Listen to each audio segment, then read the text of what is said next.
Penguin Random House Audio presents The Job Closer, time-saving techniques for acing resumes, interviews, negotiations, and more. This is the author, Steve Dalton. Introduction. The real voyage of discovery consists not in seeking new landscapes, but in having new eyes. Marcel Proust. Prepare to be taken aback. My students and Career Center colleagues at Duke's Fuqua School of Business know to expect this from me by now, but others may find my approaches jarring. I happen to think that there's a best way to do everything in the job search. Not a general best way, but a specific best way. A recipe, in other words, that different people can follow to create similarly tasty results. This is a surprisingly uncommon perspective in the job search world.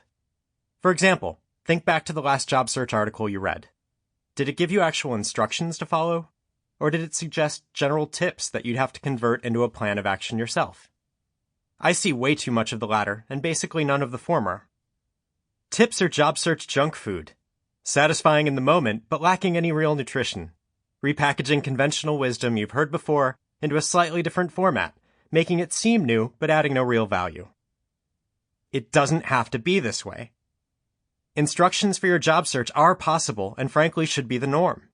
Aren't job search experts in a better position to curate all of their tips into a usable format than overwhelmed job seekers conducting their first, second, or even 10th search?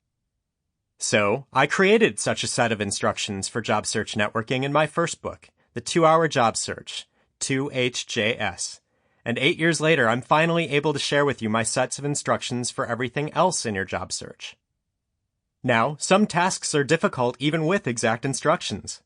Take assembling furniture from IKEA, for example. Could you imagine what would happen if IKEA replaced their assembly instructions with assembly tips? Consider attaching the largest pieces to one another first. Or, try to identify pieces that seem to naturally fit together. There would be a revolt of literally global proportions, or at least a dramatic disruption in the Swedish meatball and lingonberry supply chains. Rest assured, I am not going to do that to you. Like you, I roll my eyes when I hear old career maxims such as these trotted out. The job search is a full-time job. If it was, how would people with full-time jobs ever find other jobs? Sell yourself! Few people enjoy selling themselves, and fewer still enjoy hearing others sell themselves, so basically everyone hates this. Put yourself out there! If you're charming and extroverted, great advice! If not, terrible advice! Job searching is an art, not a science. I was much better at art than science. This book doesn't do tips, and it doesn't do conventional wisdom. It does frameworks, techniques you can immediately use to find the right job faster. A career center that fits in your pocket, if you will. Now, some of these frameworks may not work for you. Some may even anger you. But if you're in a pinch, any of these frameworks will be better than no framework at all. And you'll find many of them are much more than just serviceable. They'd better be, as they are approaches I've refined over 15 years as a career coach and literally thousands of attempts.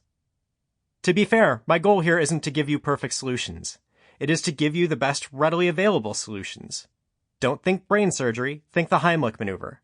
Simple techniques that you don't have to be a rocket scientist to grasp, and that can be implemented on short notice even during incredibly stressful circumstances. In 2HJS, I purposely focused on the one part of the job search every other job search book insisted was an art rather than a science: networking for interviews. Amazingly, job seekers of all networking proficiencies found my specificity helpful, and I started getting requests for what frameworks I could offer for the other parts of the job search, from preparing a resume to interviewing well. I had thoughts on those, but no frameworks yet, so people asked me for book recommendations. I was stumped. I didn't like any books on those topics, especially back in 2012 when 2HJS first came out. Most books seem to complicate every element of the job search rather than simplify. You don't really need a book on the top 100 interview questions you need to master. As you'll soon learn, you really just need to know how to answer the first several well, and the rest is gravy. So I decided to again build my own frameworks, this time for answering interview questions, writing cover letters, and everything else. Primarily as a way to get my students and 2HJS readers back to networking as quickly as possible, due to its far greater importance. Students and readers alike seemed to know this was true, yet still the item they fretted over most was their resume, the least important element of their job search portfolio. Did that last bit about the relative unimportance of resumes surprise you? If so, brace yourself. Resumes may still be necessary, but they have lost their crown jewel status. Something had to give. The job search has gotten way more complex in the last 30 years, but job seekers didn't suddenly get more time. That means that the same amount of time that used to just go towards resumes, cover letters, and interview prep must now include LinkedIn, online job search engines, resume keyword optimization, social media, and other prep as well. Further complicating matters, each of those items has a different level of importance, so the solution is not merely spending an equal amount of time on each.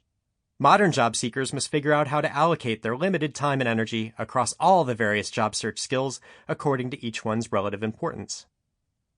Most job seekers don't know how to do this, however. They've never been taught. Even worse, most career coaches haven't been taught the importance of prioritization either. The net result is that we get inundated by articles and books that present every single mundane element of the job search as if it were a matter of life or death. However, when you focus on everything, you focus on nothing. Neither you nor I have time for that.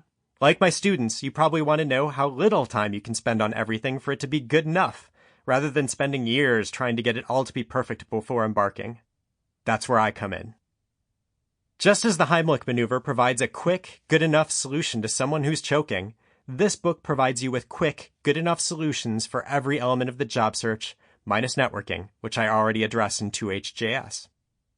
In other words, the goal of this book is not to help you create perfect resumes, cover letters, or anything else, because no such things exist.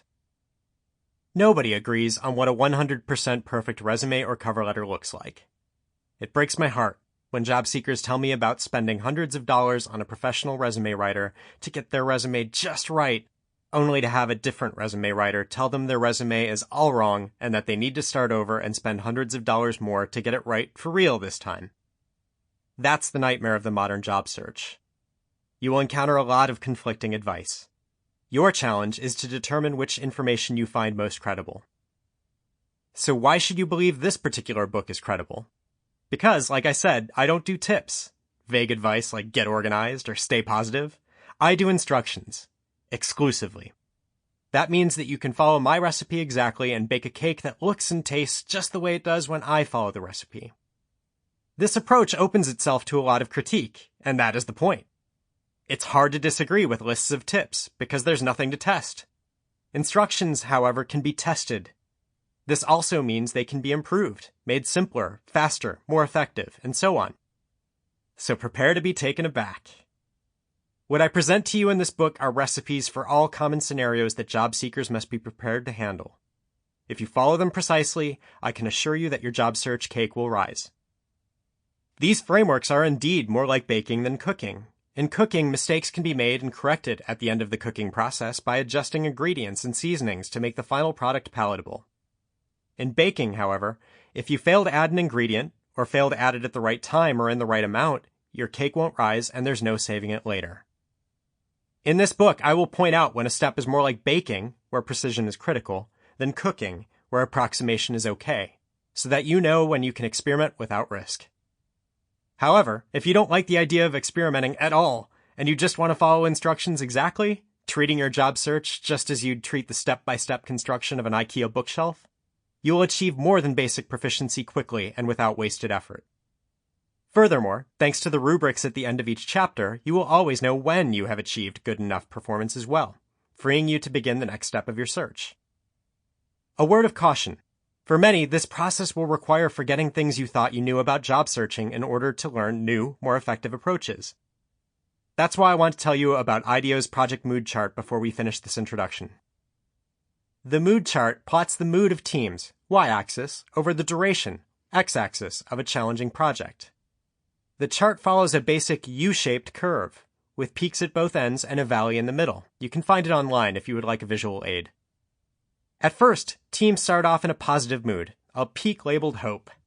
Then after dipping down into a valley where the mood becomes decidedly negative, teams address the problems they encountered in order to emerge on the other side of the project.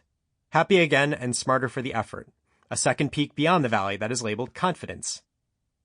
What I love most about the IDEO Project Mood Chart is what they label the valley where the team's mood turns negative. Insight. Sample complete. Ready to continue?